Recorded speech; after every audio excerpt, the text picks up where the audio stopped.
Les vraies voix Sud Radio, 17h-20h, Philippe David, Cécile de Ménibus. On vous souhaite la bienvenue, 17h18. Vous pouvez nous appeler, 0826 300 300 sur les sujets du jour.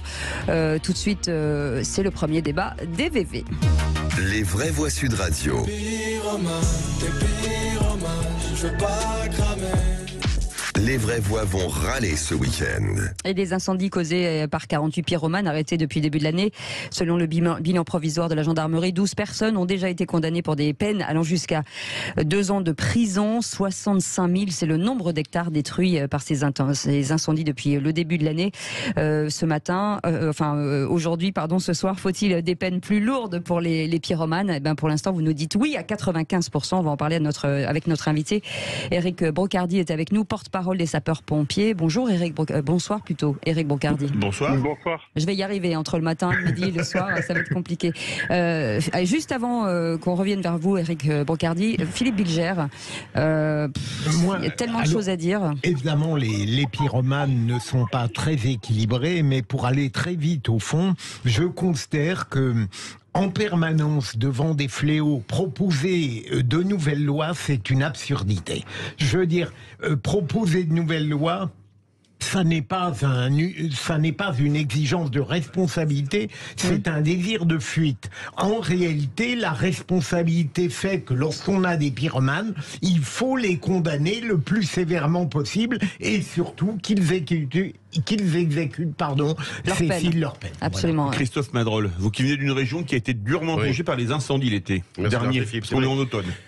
Moi, j'ai toujours du mal avec l'histoire de la pyromanie, monsieur le procureur, parce que je vois des incendies, on arrête des pyromanes et on n'a jamais le suivi de ce qui se passe. Est-ce qu'il y a, je ne sais pas en tant que citoyen... La finalité, vous voulez dire? La finalité. Oui. Et quelle peine, quel suivi psychologique? Parce que pour foutre le feu à une forêt, surtout un peu on a vu du côté d'Arcachon, mais on le voit également souvent dans ma région sud, faut être quand même sacrément dérangé. Bien sûr.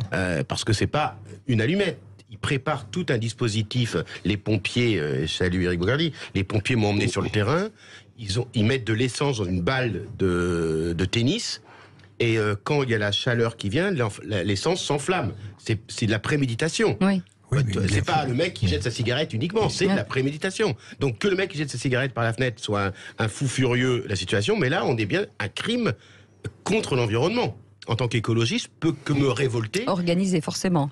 Elisabeth Lévy. Non, mais moi, c'est la question, Christophe me l'a un peu ôté de la bouche, c'est-à-dire la question que je me posais, c'est quelle est la part de psychiatrie là-dedans, et je ne dis pas du tout qu'il faut les excuser, et dans quelle mesure une peine de prison qui ne serait effectivement pas assortie d'un suivi psychiatrique, je ne dis pas qu'il ne faut pas de peine de prison, entendez-moi bien, sera-t-elle, dans quelle mesure ces peines simplement d'incarcération l'empêcherait-elle de récidiver? Parce qu'en fait, j'ai le sentiment qu'effectivement, alors il y a ce cas des pompiers pyromanes, qui est quand même, qui effectivement, et je trouve, qui revient régulièrement. De toute façon, j'en parlais avec Philippe, qui a dû connaître ça de plein de façons, c'est-à-dire qu'il y a toujours quelque chose dans les crimes, à part un crime très froid qui consiste à voler, mais il y a quand même très souvent quelque chose de psychiatrique. Ça ne veut pas dire qu'il ne faut pas les juger, si vous voulez, sauf si les gens n'ont plus de discernement du tout, mais il faut les juger. Mais c'est quand même très incompréhensible pour le commun des mortels, en fait. On va poser la question à Éric Brocardi, porte-parole des sapeurs-pompiers. Déjà, quelle est la différence entre incendiaire et pyromane? Effectivement, il faut déjà bien distinguer les deux catégories. La partie incendiaire, c'est quelqu'un qui, on va dire, assez révolté au point de mettre le feu pour justement agiter son mécontentement, que ce soit au regard de la société ou de tout autre système. Et la partie plus pyromanique qui, elle, relève de ce qui a été évoqué à l'instant, de partie beaucoup plus psychiatrique. Donc, dans ce qui est exposé aujourd'hui et ce qui est sorti effectivement dans les médias, il faudra bien distinguer les deux choses. Et c'est tout cela aujourd'hui, la justesse encore de l'enquête et effectivement du suivi psychologique et d'en connaître les raisons de tel agissement.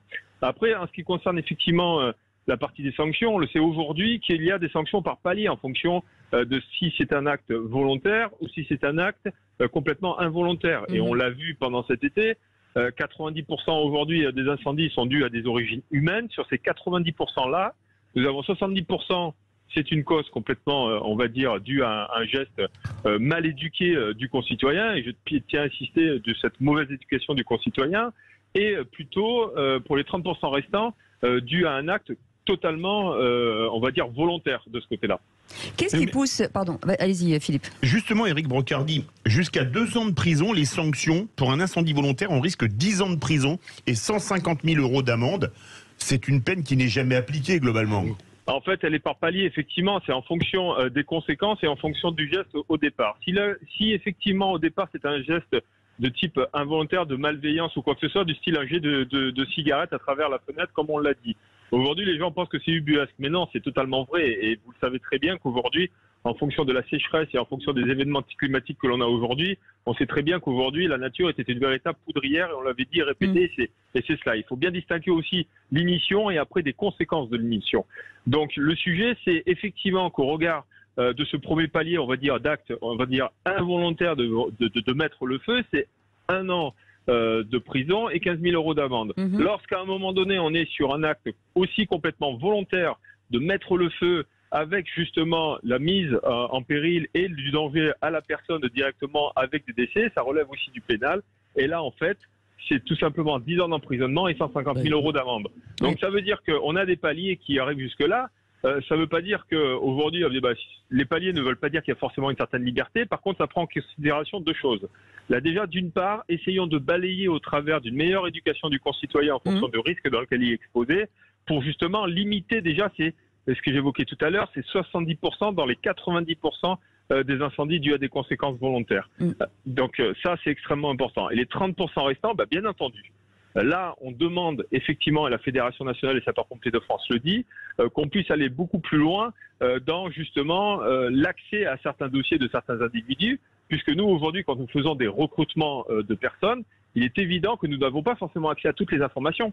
Ça relève, on va dire, de certaines compétences et d'un certain niveau que nous n'avons pas. Éric, quand on dit que certains d'entre eux sont pompiers volontaires ou pas, qu'est-ce qui déclenche finalement ça? Parce que est-ce qu'on sait aujourd'hui, d'après les médecins, vous avez des médecins au sein des sapeurs-pompiers, est-ce qu'il y a une pathologie, il y a quoi? Bien sûr que c'est une pathologie, parce qu'on l'a catégorisé vraiment dans ce cadre-là, au sens médical du terme, au regard de la pyromanie. Donc ça, aujourd'hui, c'est vrai que la sensation de vouloir mettre le feu pour voir le feu évoluer et puis après endosser une autre cape, comme on l'a pu le voir à un moment donné pendant malheureusement ces infos et les actualités cet été, fait qu'à un moment donné, il est sur un cas extrêmement pathologique.